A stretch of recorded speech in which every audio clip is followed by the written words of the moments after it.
అందరికీ నమస్తే, welcome to Q news. నేను మీ రామ్. ప్రపంచాన్ని కుదిపేస్తున్న యుద్ధం అమెరికా వర్సెస్ ఇరాన్. ఒకవైపు బాంబుల వర్షం, మిసైల్ దాడులు, మరోవైపు చర్చలు, శాంతి మాటలు. ఇప్పుడు అమెరికా అధ్యక్షుడు డొనాల్డ్ ట్రంప్ ఒక సంచలన నిర్ణయం తీసుకున్నారు. ఇరాన్ పై దాడులు తాత్కాలికంగా నిలిపేస్తున్నాం అని ప్రకటించారు. కానీ ఇరాన్ ఏమంటుంది? ఇజ్రాయెల్ ఎందుకు దాడులు ఆపలేదు? ఇది నిజంగా శాంతి ప్రయత్నమా లేక మరో వ్యూహమా? ఈ రోజు ఈ యుద్ధం వెనుక అసలు కథను పూర్తిగా బ్రేక్ డౌన్ చేద్దాం.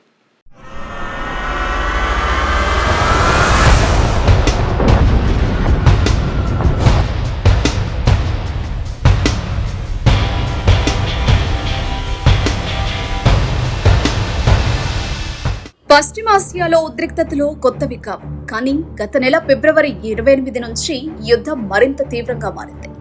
అమెరికా ఇరాన్ పై వరుస దాడులు ప్రారంభించింది. లక్ష్యాలు ఇంధన కేంద్రాలు, విద్యుత్ ప్లాంట్లు, మిలిటరీ స్ట్రక్చర్స్. ఇరాన్ కూడా కౌంటర్ దాడులకు సిద్ధమైంది. భూతల దాడుల హెచ్చరికలు కూడా వచ్చాయి. ప్రపంచం మొత్తం ఒక పెద్ద యుద్ధం భయం వైపు వెళ్ళింది. ఇలాంటి టెన్షన్ మధ్యలో ఒక్కసారిగా ట్రంప్ ప్రకటన. అమెరికా అధ్యక్షుడు డొనాల్డ్ ట్రంప్ 5 రోజుల పాటు దాడులు నిలిపివేస్తున్నట్లు ప్రకటించారు. ఆయన చెప్పింది ఏంటంటే, ఇరాన్తో చర్చలు జరుగుతున్నాయి, మరో వారం కొనసాగుతాయి, శాంతికి కృషి చేస్తున్నాం. అంతేకాదు, ఇరాన్ ఇంధన కేంద్రాలు, పవర్ ప్లాంట్లపై దాడులు చేయవద్దని సైన్యానికి ఆదేశాలిచ్చారు. ఇది చూస్తే ఒక పెద్ద డిప్లొమాటిక్ స్టెప్ లా కనిపిస్తుంది. And then unfortunately I called Pete, I called General Kane, I called a lot of our great people. We have great people, and I said, let's talk. We got a problem in the Middle East. We have a country known as Iran that for 47 years has been just a purveyor of terror, and they're very close to having a nuclear weapon.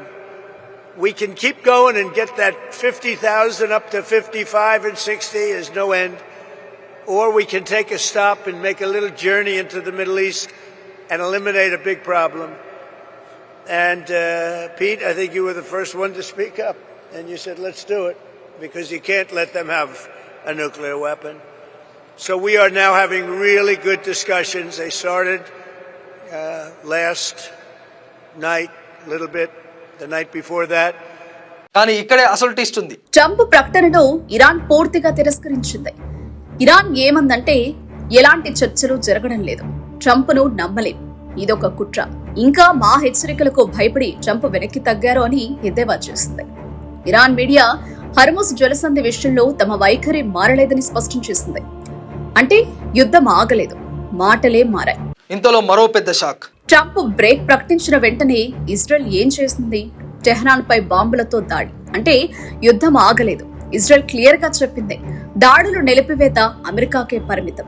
దీంతో ప్రపంచానికి clear అయింది, ఇది పూర్తి విరమణ కాదు. מוקדם יותר היום שוחחתי עם ידידנו הנשיא טראמפ. הנשיא טראמפ מאמין שיש סיכוי למנף את ההישגים הכבירים של צה"ל וצבא ארצות הברית כדי לממש את יעדי המלחמה בהסכם, הסכם שישמור על האינטרסים החיוניים שלנו. במקביל, אנחנו ממשיכים לתקוף גם באיראן וגם בלבנון.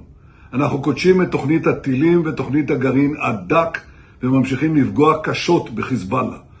רק לפני ימים אחדים חיסלנו עוד 2 מדעני גרעין והיד עוד נטויה.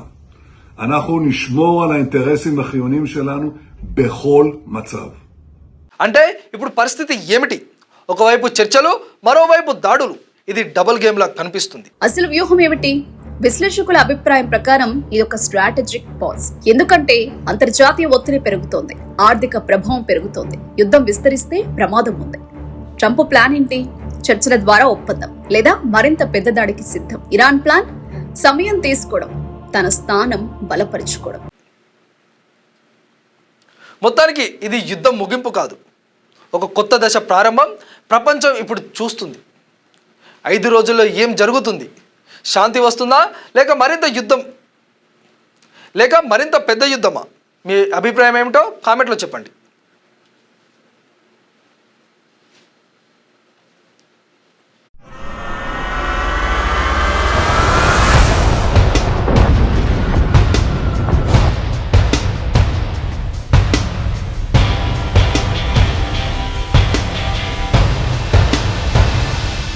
తెలుగు రాష్ట్రాల్లో మొట్టమొదటిసారిగా 5 సెకండ్లలో గుండె స్కాన్ చేసే టెక్నాలజీ. అత్యుత్తమ ఇమేజింగ్ కొరకు 640 స్లైస్ సిటీ స్కాన్ ఇప్పుడు మెడికవర్ ఫైనాన్షియల్ డిస్ట్రిక్ట్ లో.